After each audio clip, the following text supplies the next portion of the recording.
जम्मू कश्मीर में चुनाव का अंतिम चरण अब परवान चढ़ रहा है और धीरे धीरे वो अपने ऐसे रूप में पहुंच रहा है जहां से सरकार तय होगी, जहां से जमहूरियत का क्या चेहरा होगा वो तय होगा।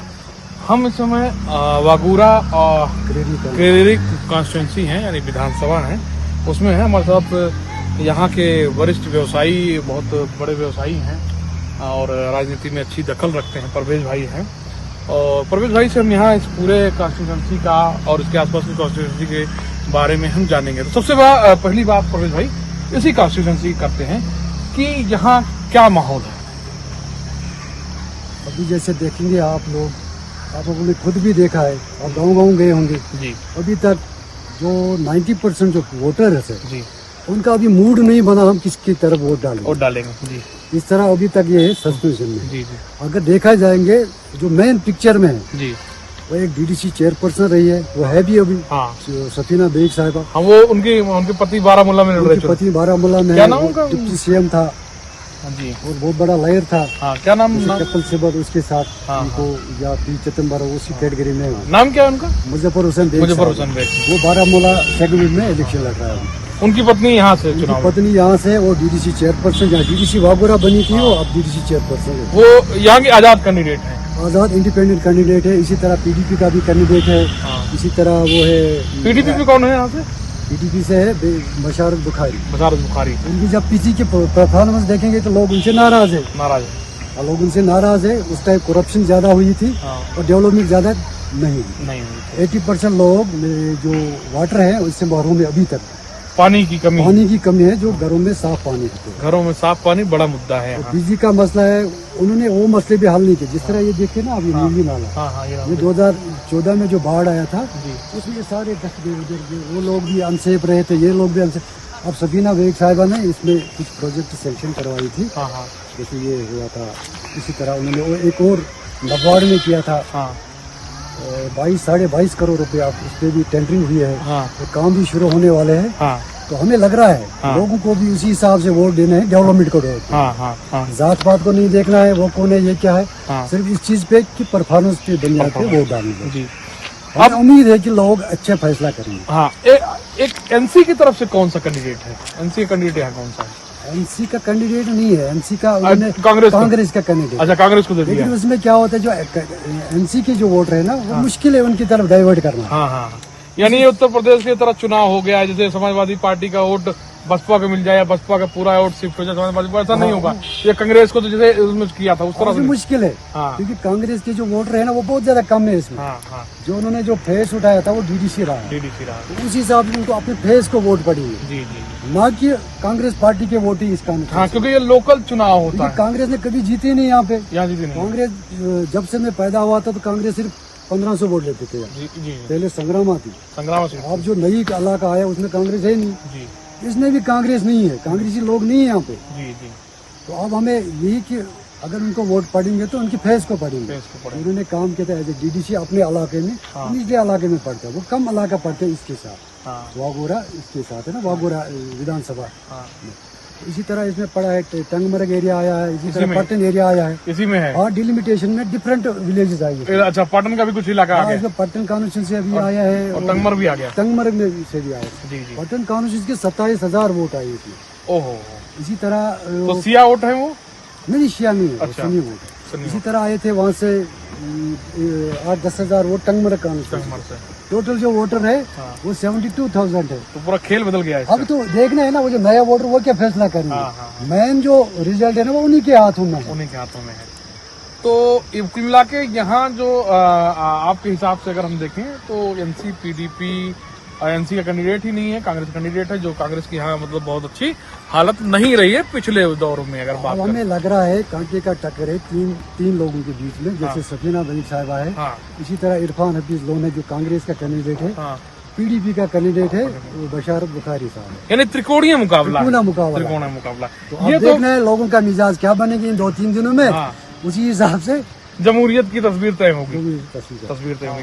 फिर आप ये जो तस्वीर, लेकिन एक चीज हम इलेक्शन कमिश्नर का शुक्रिया अदा करते हैं कि कि जो यहाँ का माहौल है ना इलेक्शन का, हाँ, रात भर लोग कैंपेनिंग चला रहे हैं, अच्छा माहौल है, अच्छा माहौल है। पहले देखने में लगा है। हाँ, हाँ। जैसे लोकसभा इलेक्शन अच्छा भैया, चर्चा कर रहे थे कि पहले यहाँ पोस्टर्स किसी कोई नहीं लगाता था, झंडा नहीं उठाता डरता था पोस्टर लगाने में। अच्छा अच्छा अच्छा। अब जैसे कुछ साल हो गए, जैसे लोकसभा इलेक्शन हुआ है, हाँ। उसमें भी सारे लोगों ने घर घर परचम लगाए। परचम लगाए। इसी तरह ये आज भी हाँ। आपने देखा होगा, हाँ, हर हाँ। जगह पे हाँ। खुद ऐसे दिन दाड़े चढ़ते थे पोस्टर लगा रहे हैं। हाँ, इससे पहले जब लगाते थे 14 से पहले हाँ, तो वो रात को लगाते थे, किसी को पता ना चले कि किसने हमने लगाया। लगाया। हाँ, हाँ। तो इसलिए अगर किसी को बुरा भी लगे, हाँ, गवर्नमेंट ऑफ इंडिया का हमें शुक्रिया करना चाहिए, उन्होंने माहौल यहाँ ठीक किया। ठीक है। एक सवाल मेरा और है, राशिद इंजीनियर और जमात दो बड़े खेल हैं। जमात, हाँ, इस्लामिक जमात और राशिद इंजीनियर, इनका क्या कंट्रीब्यूशन होने जा रहा है जमहूरियत के इस चुनाव में? क्योंकि जो जमात इस्लामी के जो लोग हैं ना, उनका हाँ। कैडर था हाँ, पहले से भी, आज भी है, लेकिन वो साइलेंट बैठे। साइलेंट थे। अगर देखा जाएंगे, आपने देखा होगा इनका कैंडिडेट है बारामूला से, हाँ, लेकिन वो नहीं लग रहा है किसी पिक्चर में है, किसी पिक्चर में। ना किसी ने देखा भी नहीं। हाँ, हाँ, हाँ, लगभग 90% लोगों ने इनको देखा भी नहीं हाँ, हाँ। प्रचार करने में या किसी भी जगह पे। ये तो साइलेंट वोटर भी कह सकते हैं, ये साइलेंट है। ये वोट पहले जाते थे इनकी तरफ, राशिद के पास। हाँ, अब जब इनको अपना कैंडिडेट हुआ, हाँ, जैसे लग रहे हैं उनको शायद उन पे भी भरोसा नहीं है। नहीं है। राशिद का जो फैक्टर है वो किस तरह इफेक्ट करेगा कश्मीर में? मतलब जिस तरह इनका रहा था ना लोकसभा इलेक्शन में, हाँ। पार्लियामेंट इलेक्शन में, तो अब तो नहीं दिख रहा है वो सिंपैथी नहीं मिलेगी। ना अब नहीं, वो सिंपैथी नहीं मिलने अब वाली। नहीं दिख रहे। आज इनका बेटा आया था यहाँ रिले में, हाँ, तो पहले जब आता था 3 घंटे पहले लोग वेट करते थे, क्या आ रहे वो भी पहुंचे। हाँ। मैंने कई जगह पे देखा है, हाँ। जबकि हम उनके साथ नहीं थे, मैं खुद नहीं था उनके हाँ, साथ, हाँ। लेकिन लोग उस टाइम इंतजार कर रहे थे। अब वो इंतजार करे लोग मेरे सामने आए, जब मैं तकलीफ करूँ। दो बड़ी चीजें हैं। देखिए, अगर कश्मीर के चुनाव के लिहाज से देखें तो बड़ी पार्टियों में पीडीपी और एनसी है, और उसकी उनसे लड़ाई जो लड़ी जा रही है, उसमें अब आम अपनी पार्टी है और सज्जाद लोन की पार्टी है, अपनी पार्टी है, पीसी है, पीसी सज्जाद गनी लोन है, पीपुल कॉन्फ्रेंस कहते हैं। जमात का एक बड़ा स्टेक है, एआईपी है जो राशिद इंजीनियर की पार्टी है। बाकी छोटे छोटे फ्रैक्चर्ड में चुनाव लड़ रहे हैं आजाद कैंडिडेट, जो नुकसान लग रहा है जो भी सरकार बनेगी ना, आने वाली जो सरकार होगी, हाँ। वो इंडिपेंडेंट कैंडिडेट होंगे। हाँ, उनका खास रोल होगा, खास रोल होगा। हाँ, उनका खास रोल होगा। अगर देखेंगे नेशनल कांफ्रेंस अब इतनी टिकी नहीं यहाँ पे, हाँ, जो नजर थी पहले उसकी वे होगी। हाँ। अब वो शायद मुझे लग रहा है उमर अब्दुल्ला भी शायद डाउन हो रहा है। उमर अब्दुल्ला। तो कुल मिला के अगर कश्मीर के पूरे क्षेत्र की बात करें तो एनसी यहाँ लीड तो करेगी, लेकिन इस पोजीशन में नहीं दिख रही है कि सरकार बनाने में कि वो परवेज भाई आप कह रहे हैं अपन जमहूरियत के उस आसरे पे जिस तरह हमने वहाँ पे भी देखा होगा साउथ में अगर देखा जाएंगे 2-3 सीटें ले लेंगे एनसी। अगर सेंटर में लेंगे 4-5 सीटें लेंगे। जम्मू क्षेत्र में तो वो 2-3 सीटें ले लेंगे मुश्किल से। हाँ। इसी हिसाब से अगर नारद की बात करेंगे, अगर 2-3 सीटें उन्होंने ली, वो भी मुश्किल से अगर ली है, क्योंकि जहाँ लग रहा है वो ले लेंगे। लेकिन वहाँ कांटे का टक्कर है, ऐसा नहीं कोई इजी की हम दे देंगे, उन्होंने ली थी। हम ये देख रहे हैं कि इस बार जम्मू कश्मीर का चुनाव बहुत इजी नहीं है कि 15,000 वोट में तय हो जाएगी सरकार, वो नहीं है। हाँ। मैं बारामूला की बात कर रहा हूँ। बारामूला में 14 से 15,000 वोट ही पड़ते थे।